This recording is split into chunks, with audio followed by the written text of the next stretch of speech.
Coming up on Tech News today, Apple Watch 3 has a few LTE issues. Nest has a whole bunch of new products. Facebook's Sheryl Sandberg promises changes to its ad targeting system. And rumors of Google buying HTC are intensifying. All that and more coming up next on Tech News today. This is Twit. Bandwidth for Tech News Today is provided by CashFly at CACHEFLY.com.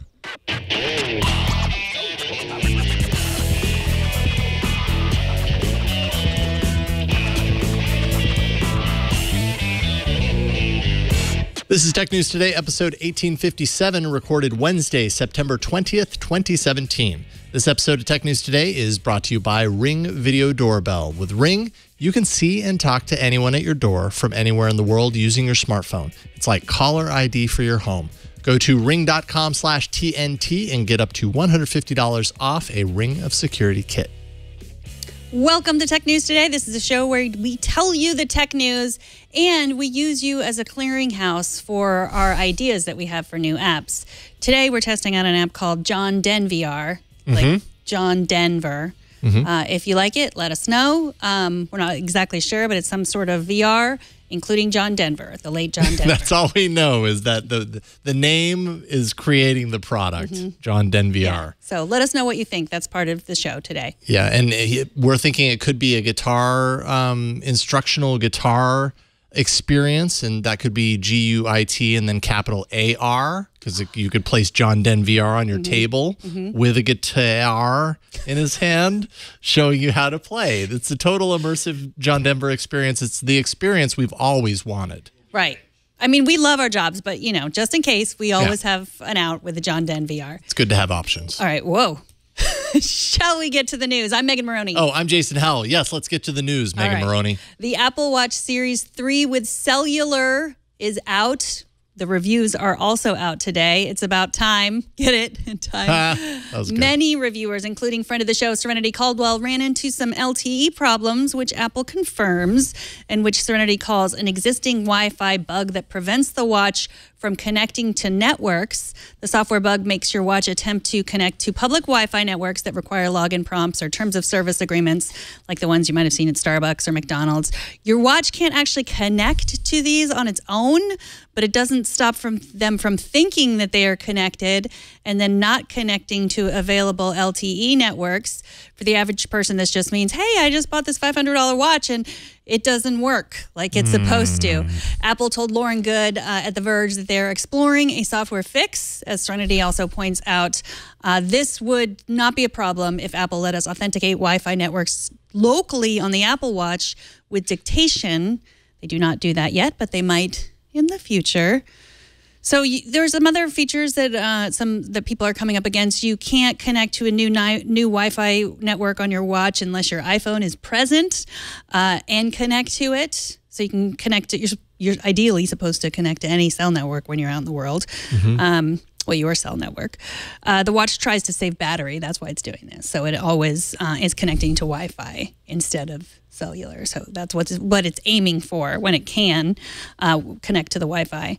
So not all of the reviewers had this problem. Serenity had it, and Lauren Good from The Verge had it, but then John Gruber at Daring Firewall, he also had a review unit of the watch, and he didn't have this problem.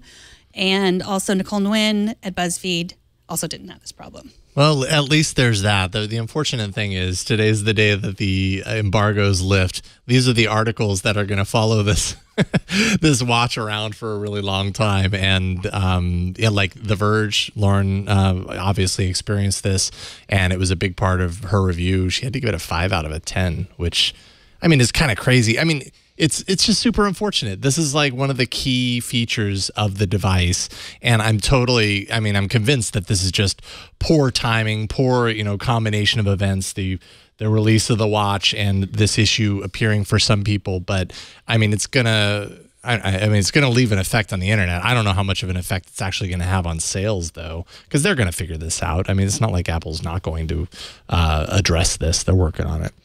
Yeah, I think we have to come up with a new name. I don't know, Starbucks Gate, McDonald's Gate. Oh, yeah, we do need a new gate. It's been Gate. a while since an Apple Gate.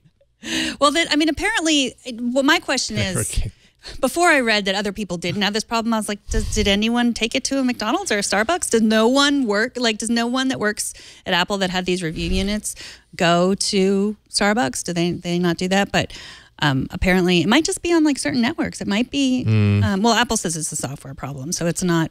Well, yeah. Right, because I don't know if it's necessarily relegated to when you're at a place like Panera or Starbucks or wherever your public Wi-Fi is. Because Lauren's even talking about, like, she tried to replicate, being on a surfboard and taking a call, and she said even out there it was experiencing issues. I don't know what it would be trying to connect with out there. There's no public Wi-Fi out in the ocean that I know of. But yet it was still exhibiting the same issues and just not connecting to LTE half the time. But she said in the end she was able to do it, and that was weird to make a phone call while surfing. Burke says, pro tip, test hardware before selling hardware. Easy for you to say. Hard is in the word hardware, Burke. Yeah, Burke. It's hard. Harder than you think. Yeah. I'm going to continue just taking and making phone calls in the shower, which I can currently do with this watch, which doesn't have cellular on it. Okay. Do you want cellular on your watch? Like as we've come closer to this watch shipping, I think it ships this Friday. Do you want this? I want everything. Okay. And I want it now. But no, if I wouldn't, I wouldn't buy a new watch, but I would put it to use. I mean, I go running a lot. It would be nice to be able to stay in touch without having to take my phone with me. My husband left his phone at home today, and it gave me hives that I called. He was driving our kids to school, and I called them, and I was like, he left his phone at home, and they're like, it's fine. I'm like, it's not fine. Of course, I just emailed him, but he, unlike me, does not have this psychological addiction to his phone, which I feel like that might break that a little bit for me. If I knew I could get phone calls if I needed to, or text messages, I might leave my phone at home. Yeah, I'll be curious to see kind of the battery implications over time, as things kind of settle, as this gets figured out. If you're truly relying on LTE, part of Lauren's review kind of pointed out that the exercise aspects of the watch were built around the idea that you're going to a gym, not necessarily that you're running for hours and hours on end with some of those features active, and that in that case, the battery life was pretty bad. I mean, it's been one of the big key things about this idea of bringing cellular connectivity into a watch is that you're just not going to get the battery life that as a user you think you should have on a watch, because it's a very battery hungry thing. I'm sure Apple's done a lot on software, and that's part of what you were talking about to kind of balance that. But ultimately people want a lot, out of these devices, and a watch is a very small form factor. There's only so much they can do to pack a bunch of battery in there and to make those tweaks so that it lasts as long as you expect that it should. If you got LTE on board, that's going to be a challenge. So I'm curious to see how that pans out over time. So you have used Android watches with LTE. Did you ever find a use case where you're like, oh, it's so awesome that this watch? No. I mean, I don't, because and maybe it's one of those things where you have to kind of buy into the idea of, it almost takes effort for me to say, I'm not bringing my phone with me because I'm so used to it, And if I had a watch and I don't need my phone anymore because my watch does certain things that replicate the features of the phone, and it doesn't tether and everything like that. That would be a serious reprogramming of my habit in order to do that. And some people are able to do that and go all in. I mean, anytime I tried to do that, I felt naked without my phone, and that's probably me more than the technology itself. But I'm fine bringing my phone around, because then when I actually do need it for something, I feel kind of dark right now. I don't know if it's that screen. If I actually need it to do something, it would, I'd have it instead of not having it and being really screwed. So I don't know. What do you know? Nest just unloaded a bunch of new products. It's taken them a while. The Nest Secure Alarm System is designed as a fully fledged home security system that includes the Nest Guard Hub that will coordinate and control the rest of the connected components throughout the home. All these systems seem to have a hub. Now Nest has one. Those include the Nest Guard, which is an alarm system capable of an 85 decibel siren, complete with backup battery on board. Also the Nest Detect, for attaching to windows and doors to know when they open and when they close, who's passing through, that sort of stuff. Finally, the Nest Tag, which you can attach to important things like keys to make sure that they don't go missing. Nest also unveiled the Hello, which is a doorbell camera capable of face and person recognition, and the Nest Cam IQ Outdoor. Had a lot of products, by the way. An outdoor version of its Nest Cam product, IQ product, that is also capable of facial recognition and two-way talk. Also going to get a Google Assistant capability built into that as well. So after all this time of waiting for Nest to do something, and I mean, they've had a handful of products here and there, but there have been so many complaints over the years as far as like, okay, you got them. Now what is your team doing? You know, very underproductive. They just came out of the gate and said, hey, check it out. We're going all in on this IoT thing. We don't just have a couple of products. We've got a whole system now. Right, and the system that already exists, right? I mean, it seems they have exactly what the Ring video doorbell has and Tracker, both of whom are our sponsors. And I'm not just saying them because they are our sponsors. The doorbell is very similar to the Ring. The floodlight cam is very similar to the Ring, and then that tracking device is very similar to the Tracker. Mm-hmm. But this is all from Google. So, I mean, we'd have to try it to compare them to see if one is better or not. And do people feel wary of having Google be the heart of everything, all of these cameras and, who's coming in and out of your house and that sort of thing? Or do they feel more comfortable with a third-party company doing it? I mean, I feel pretty confident that Nest creates good products, well thought out products. So if they're putting out, a video camera doorbell as they are, I'm sure it's going to be a great product, and I'm very interested to see them. What you bring up as far as like cameras all throughout your home, I mean, it's a very valid point, right? Like we're at a time right now where a lot of people are questioning how much information is passing from the user to big companies like Google that control so many different things about our lives and have command over all of that stuff. Now that you've got connected cameras in all of these points, inside, outside, this is all data that Google continues to kind of have in their control, and you have to ask yourself if you feel okay with that. Mm-hmm. Cost-wise, thank you for the reminder, Burke, Nest Secure, which is kind of like the security package, comes in around $499. Nest products have never been inexpensive. They've always been kind of on the premium price point. So $499 for that package. This November, pre-orders start today. And then some of the other things like the Nest Cam IQ Outdoor pre-order for $349 ships in November. I didn't write down all the prices on all of these things, but definitely look them up. Definitely a little more on the expensive side compared to other options. I really wanted a smart couch. Like, they've been teasing this event for a while. Soon. And I had all kinds of ideas what they might be coming up with. I wanted something totally different. And what I wanted was a couch that when I started to fall asleep during Netflix, it would pause the Netflix and turn into a bed. Wow, you don't ask for much. I don't ask. I don't ask for much. And that seems like an obvious next step. I'm really actually now surprised that they didn't launch that. I'm guessing, the way Nest works, probably another 4 years or so. Yeah, probably. And they usually listen to me. Yeah. Yeah, that's how they run their business. This is one of Megan. It really is one of those things where it's like you see, if you watch the promotional video, you'll see all the happy children. They're eating watermelon, which equals happiness, and and I'm sure there's ukulele in there somewhere. Right. They have their keys. They put it on the thing, and so But then if you look at that from a dystopian point of view, it's like, oh, those kids are being tracked everywhere, and you don't like. Yeah, it just looks a little bit. It's a little bit. This is the world we live in, Megan. This is the world we live in. Now I don't know what we're watching, but it involves raccoons, so. It's not Google. It's not Google you should be worried about. It's the raccoons. Okay. Obviously. Facebook is clarifying its advertising policy after last week's discovery by ProPublica that users were able to self-identify as Jew haters, and then advertisers were able to target them because apparently even Jew haters need to buy stuff. In a post on her platform, CTO Sheryl Sandberg writes that they are tightening enforcement processes to make sure ad targeting terms don't violate Facebook's community standards. This includes targeting anyone based on their negative opinions based on race, ethnicity, national origin, religious affiliation, sexual orientation, sex, gender, or gender identity, or disabilities or diseases. They also promised to add more human review to the automated processes, and they also are creating a program to encourage people on Facebook to report potential abuses of the Facebook ad system.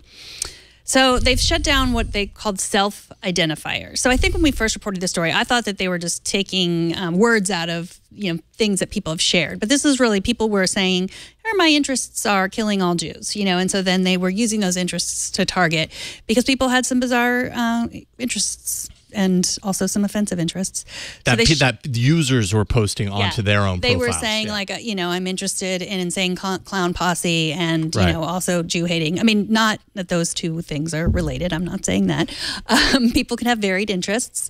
But so they shut it all down. And then now they're opening it back up. And so you can self-identify as a teacher or a student or nurse, but not anything that is against the community standards.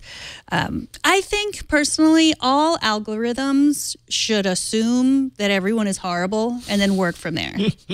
Because I think it's different than you want to teach your kids, assume everyone's good. Just most people are good, but algorithms are not children. And I think we need to teach them, assume everyone's horrible, work from there, work from the exact worst thing someone could possibly do, and then build on that. Yeah. I read something from Will Aramis in Slate. He posted an article about this, and it really resonated with me on this topic. And it's, this idea of, and we, I know I do it all the time. We've definitely talked about it a lot on this show about blaming the algorithm and being like, well, the algorithm made a bad decision and this is why we are where we are. It's easy to kind of get lost in the idea that there's a deeper problem there. It's not just this code that, that randomly did this bad thing and, we should correct the code and then yay, we've solved the problem. There are people and decisions and choices that are made that instruct that code and that brought that code to do the certain thing. There are systems put into place that either act as checks and balances for stuff like this or do not for whatever reason. The tool itself that was coded to allow advertisers to be able to enter any keyword they wanted, and that included autocomplete. So, part of that is if somebody on their profile put in this whole, Jew hating thing, it would autocomplete that if you typed in the right string, and then you could target against that. That's a choice that people on the side of Facebook made. Whether they understood what that would lead to or not, it's kind of up to them to check it against that. Right, and assume everyone's horrible. Right. Yeah. So maybe it's not the algorithms necessarily that are to blame in that. It's just, they just don't do a thorough job of creating these tools, initially. And this isn't the only time that that's happened. They had the similar decisions made around that whole housing discrimination thing that we talked about last year. The Russian ads that slipped past a team of humans in order to get posted and do all the crazy things that they probably did. It's just kind of like one thing after another. So I recommend anyone watching interested in this topic to read the article by Will on Slate. It really rung true for me anyways, from that perspective. A report in the Financial Times says that Amazon is hard at work on smart glasses that utilize Amazon's voice assistant technology. The glasses would reportedly, yes, we're here again, the glasses would reportedly bypass an earbud design, instead opting for bone conduction for the audio system. That's similar actually to what Google Glass did in their system. The glasses are expected to tether, at least initially anyways, the glasses are expected to tether to the smartphone wirelessly. They're meant to look like a normal pair of glasses. The new smart glasses could be unveiled along with an updated Echo product of some sort or a few in the lineup by the end of the year. Not expected to have a screen or a camera. So those two things are off the table. So basically, if I understand this right, it's a pair of glasses that you can hear things through bone conduction that allows you to talk to Amazon's voice assistant. That's literally the only reason these exist, based on what I've read here, is that when you're out and about, you're wearing glasses that you can bark commands at. Is that it? I guess that's it. But the upside is that the battery won't run out as because fast. you're not powering a screen. Yeah. And you're not doing a camera and doing navigation and all this other stuff. And then it might come out sooner because they can figure out how to do all that because they don't have a screen or they're not wearing. So, yeah. Who's going to wear these glasses? Who would ever wear an always on their face Echo? I might. Really? I mean, I just, do you need Echo all the time? No, but I mean, I'm sure that they wouldn't create it until, it's like I might. No, I don't need it. I was trying to, I don't need it. I don't need it at all. Yes, order toilet paper. We could be having an argument, and I could ask, who was Alexander Hamilton the president or not, and then I could get that answer. No. Yeah, no, I don't need it. I completely realize, I have a Google Glass at home. I got it when it first released, and there was a short period of time there in the course of my life where I was using it on a semi-regular basis. But yes, Burke made the point that you can do this all on the phone, and that's always kind of the thing that comes around, both on wearables, like watches even, and then, the face computers is like, well, why do I need to wear the thing? At least if it looks like normal glasses, that's better. But I just don't understand why you need Amazon's voice assistant everywhere you go. I hope they call it a face computer. I don't know why that is. I think basically what it is. I don't know where this leaked out or if it was on purpose. I mean, I know we got it from the Financial Times, but I don't know if it was an on purpose leak. Hey, we're in this too. We have a wearable. Because they don't have a mobile OS like their competitors, Google or Amazon.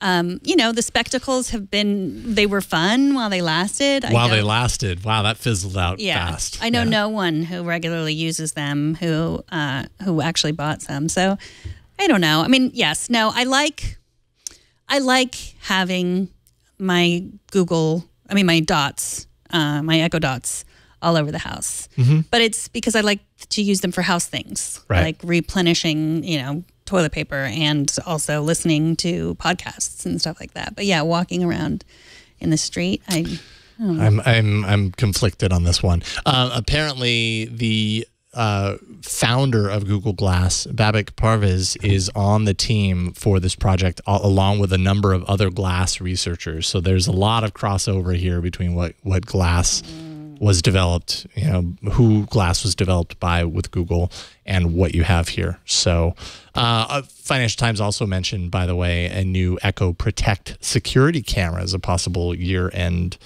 product announcement. So something's cooking in the Echo family, and we'll probably hear about it before the holidays. Maybe it's a pair of glasses that you might find under your Christmas tree. Don't know. Coming up, might HTC be on the cusp of a big googly announcement? We'll find out. But first, let's take a minute to thank the Ring Video Doorbell. They're the sponsor of this episode. Ring's mission is to make neighborhoods safer. Ring knows home security begins at the front door, but it doesn't end there. And that's why they're extending that same level of security to the rest of your home with the Ring Floodlight Cam. I have it down here. It's not insignificant. This is a nice heavy-duty floodlight cam. You pop this outside your home, and you're going to be providing a lot of light to be able to light up the place. It has a motion-activated camera and floodlight that connects to your phone with HD video and two-way audio. It lets you know the moment anyone steps on your property. You can see and speak to visitors, even set off an alarm right from your phone. With Ring's Floodlight Cam, when things go bump in the night, you're going to immediately know what it is. And, that's awesome when you're home. It's also awesome when you're away. That Ring Floodlight Cam is going to let you keep an eye on your home no matter where you are. Ring Floodlight Cams offer the ultimate in-home security with high visibility floodlights and a powerful HD camera that puts security in your hands. Named the Wall Street Journal's Best of CES 2017 as well. You can monitor every corner of your property, by the way, with a Ring of Security kit. All kits include a Ring Video Doorbell. I'm opening up my Ring Video Doorbell right now. Let's see here. Oh, there it is. this is what we got right on the front door. Ring Video Doorbell right here. Your choice of either 1, 2, or 3 of the floodlight cams that I just showed you a few moments ago. You connect your Ring Video Doorbell with your favorite smart locks and hubs for even more added convenience, monitoring, and security.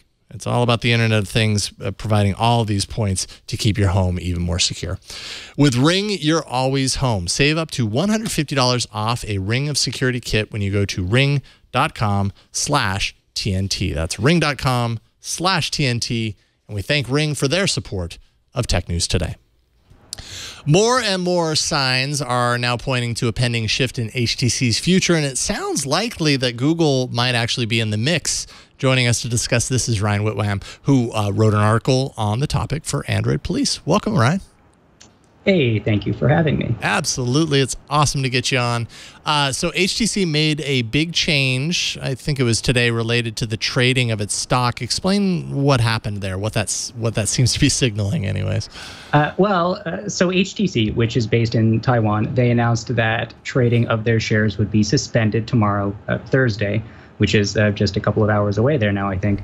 And they didn't announce why. They just said some major thing was happening. And so, of course, everybody assumed that it was related to an acquisition, probably Google, which has been rumored, on and off for at least a year or two, and more intensely just over the past few weeks.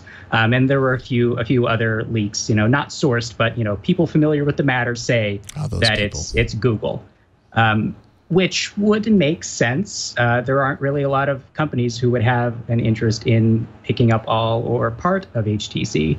So what we're expecting is, if it is a Google acquisition, they probably will not be taking the whole company. They will take the part that makes phones. So Google could get, supply chain and facilities, manufacturing outfits, and things like that. But possibly the HTC name would remain with HTC, the entity that exists right now, and they would continue to make things, the Vive headset, and other non-phone items, I suppose. So HTC could just cease to exist as a smartphone maker because Google wouldn't have the name. They would just sort of use the stuff that HTC used to have making phones to make Google phones.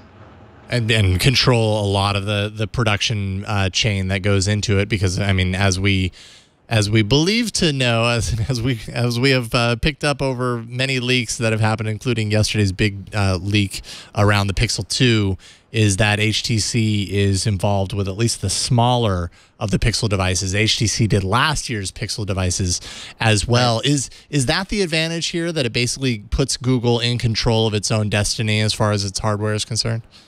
Well, being able to have a vertically integrated product does give you more control. I think Google showed that even having HTC do it last year, they were able to make something pretty great with the Pixel. Even to this day, I think it is the most consistently fast Android phone that you can get. I think HTC and their financial situation has, in some ways, it's backed Google into a corner. Because obviously, if the rumors are true, we have every reason to believe they are, that HTC is making a Pixel phone this year. If HTC is like, hey, Google, thing about that, we're probably going to go out of business. What is Google going to do? They need that phone to exist. Yeah. So they either invest a bunch of money in HTC, or they just buy a big chunk of HTC. And it's a different situation for Google now than it was back in 2011 when they bought Motorola. Now Google has a hardware division, and it's actually headed by Rick Osterloh, the former CEO of Motorola. So Google could sort of take all these assets from HTC into itself, and maybe it'll be, technically Alphabet that's acquiring Google, or that's acquiring HTC, and then all this stuff will just sort of be a separate entity inside Alphabet, and Google will have access to it. But however, the specifics work out, Google is in a position to actually use these assets in a way that they weren't when they bought Motorola. So the way you describe this, it sounds sort of like they're doing it out of necessity because they don't want HTC to go out of business.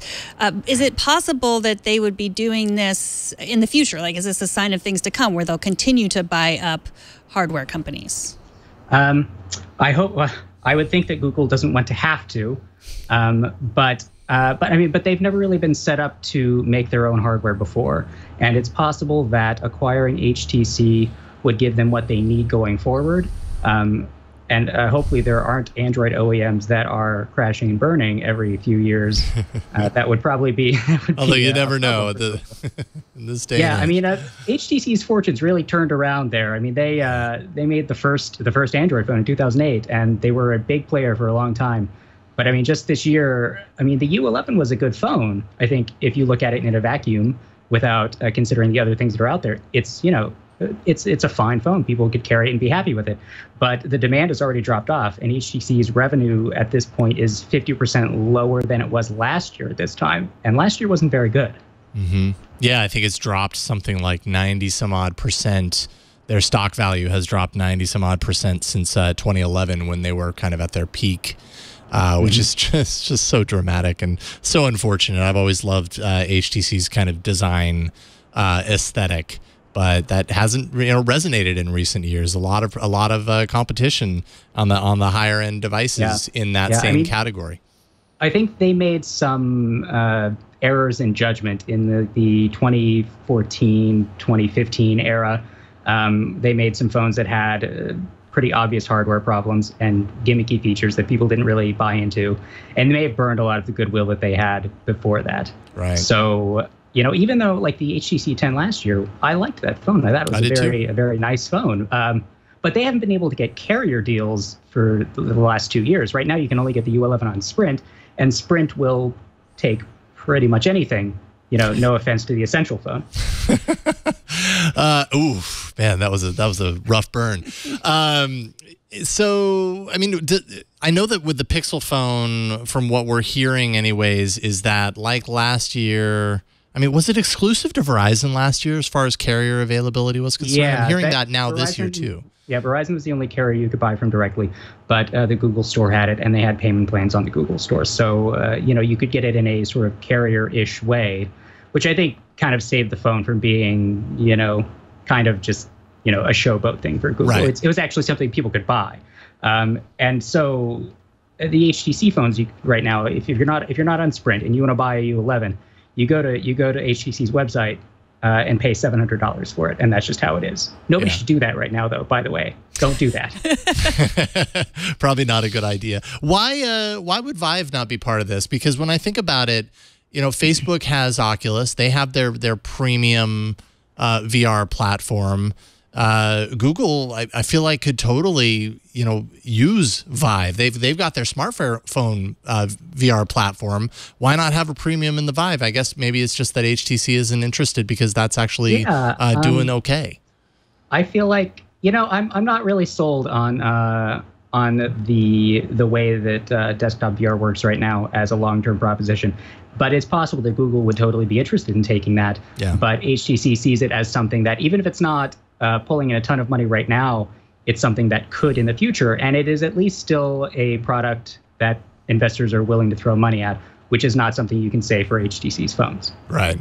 But Google might be. When are we likely to know more about this? Did they actually say that they have a big announcement to make tomorrow, or is that just kind of they said a pending announcement. And, you don't usually stop trading of your stock, a week or two before you make your big announcement, especially HTC, which can't really take any more hits to its stock price. So I imagine we will find out this week what is going on. Fingers crossed. Yeah, fingers crossed. Ryan Whitwam, you write for a couple of publications. This article, of course, was in Android Police. Where would you like to point people to find all the work that you do online? You can follow me on Twitter at Ryan Whitwam. I will post all sorts of things there. Sometimes just keyboards and not related to phones, but whatever you want to check out. Right on, Ryan. It's great to talk with you. Thank you so much for joining us and talking about this today. We appreciate it. Yep, no problem. Anytime. All right. Have a good night. We got some feedback. Yes, we usually do. Mm-hmm. Mark writes, in episode 1856, your guest, James' sound quality was awful. It was breaking up and shuddering. I'm surprised you didn't hear it on your side. It looked like he was using a wireless headset, so maybe he should have been wired or his Skype connection was bad. Yes, Mark. it was bad. And you got to see the edited version, I'm guessing, because just if you want a little behind the scenes, we usually reach out to our guests on the day of, and we send them nice emails asking them to come on because we love their work.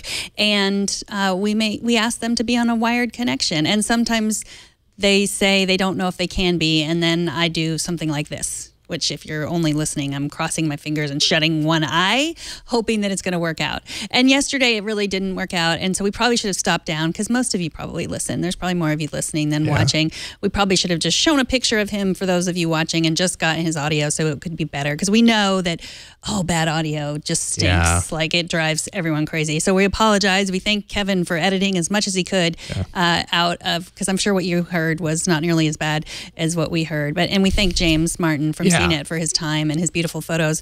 If you were only listening, go check out the video, because we did show a lot of his portrait work. And so that will be worth it. Just you can shut your ears. So thank you for writing in, and we will do better. Yeah, it's our continuing effort to kind of learn from things like that. Sometimes it just happens, and we just have to take what we have. But we loved getting James on. I just kind of feel bad for James a little bit, because I mean he jumped through so many hoops to get us to that point and everything. So we didn't want to bail on it entirely. So we were happy to have him along. Next time it'll be better. TNT's fan of the day is Ed Little, who emailed this picture saying he's watching and making hamburgers. Look at that. Dang. Those are some bulky hamburgers. Well, that's a flat hamburger. It's the same, it's just flattened. Good work. Who are you feeding? It looks like an industrial It's an industrial kitchen. Yeah, I didn't take a look at the nacho cheese in the background. There's chili. You're really jumping in on all these points, aren't you? So we've got some chili. We've got me in mid-sentence. We've got a spray can of oil, other things. Cool. Now it's dinner time. What you didn't see is right after that, he took the tablet and stuck it on the griddle just to see what would happen. Ooh, the tablet's already flat. You don't need to flatten that with a spatula. Bun, added some ketchup to it. Don't eat your tablet. That's a bad idea. Show us how you watch or listen to TNT. Just record a video or take a picture of yourself or your setup. You can post it on Instagram, Google+, Twitter, or Facebook, and use the hashtag HowIWatchTNT, and we're going to find it. Equifax, once the institution that we all trusted with all of our personal financial information, is now simply the subject of the ridiculous story we save for the end of the show. The Verge reports that in a series of tweets, Equifax was accidentally directing ID theft victims to a phishing website. The Equifax Twitter account directed customers to securityequifax2017.com instead of what Equifax had set up, which was equifaxsecurity2017.com. This lasted for a few weeks before the tweets were finally deleted. Lucky for us, or anyone who followed those links on Twitter, the site wasn't malicious. It was created, the one that was Security Equifax 2017 was created by Nick Sweeting. He's a full stack developer, and he wanted to expose the vulnerabilities. He wanted to show that Equifax should not have had people entering all their personal information on a domain other than Equifax. Just another domain, how easy it would be for someone to mistype and then someone to buy up this website. So the good news is that Cloudflare pretty quickly marked Nick's site as a phishing site, so they caught on before Equifax caught on. So thank you, Cloudflare, for that. What a mess. Equifax, always at the back of the line, always the last to realize what it's done. I don't know what else to say about Equifax at this point. It's just kind of lame that it keeps happening. That stupid stuff keeps happening. Get your act together. Wag finger. TNT records live every Monday through Friday at 4 p.m. Pacific, 7 p.m. Eastern, 2300 UTC at twit.tv/live. You can be part of the show by emailing us. It's TNT@twit.tv. You can leave us a short voicemail, 260-TNT-SHOW. And you can find us on Twitter. We are at Tech News Today TV. Subscribe to the show. You can find all the ways to subscribe. However you decide to subscribe. We do not judge audio, video, Apple Podcasts, Google Play, Stitcher. Oh, that photo was from so long ago. I know. And those were our younger years. The salad days. The salad days. Just subscribe and tell your friends. And if you want to tweet at me about whether or not you agree that algorithms should just assume that everyone is horrible and work from there, I am at Megan Maroney. Oh, you're so hearing from people on that one? I hope so. It's kind of the way I figure out if people get all the way to the end of the show. I got a few different comments on earballs yesterday, so thank you to those of you who made it all the way. You were listening to the important part where we said earballs. I'm at Jason Howell on Twitter. Thanks to Kevin for editing and for switching the show as TD. Thanks to Burke for helping in the studio and occasional Burke chat. And thanks to you for talking tech with us today. We'll see you all tomorrow. Bye, everybody.